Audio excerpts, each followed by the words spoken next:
بسم اللہ الرحمن الرحیم۔ گھر میں غربت آنے کی اسباب: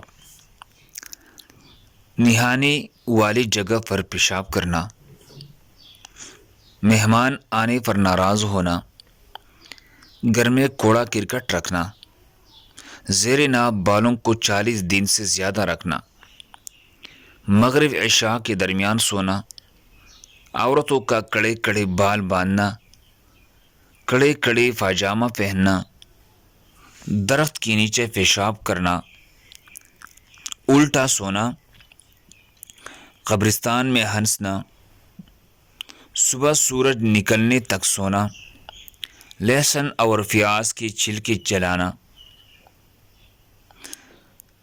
گھڑے میں منہ لگا کر پانی پینا، برے خیالات سوچنا، استنجا کرتے وقت باتیں کرنا، بسم اللہ پڑھے بغیر کھانا شروع کرنا، دروازے پر بیٹھنا، اندھیرے میں کھانا کھانا، پھونک سے چراغ بجھانا، ٹوٹا ہوا سامان استعمال کرنا، غلط قسم کھانا، آمدنی سے زیادہ خرچ کرنا، رات کو جھاڑو لگانا، دانت سے ناخن کاٹنا، قرآن مجید نہ پڑھنا، بیت الخلاء میں باتیں کرنا، ٹوٹی ہوئی کنگھی سے کنگھا کرنا، پینے کا پانی رات میں کھلا رکھنا، رشتہ داروں سے بدسلوکی کرنا،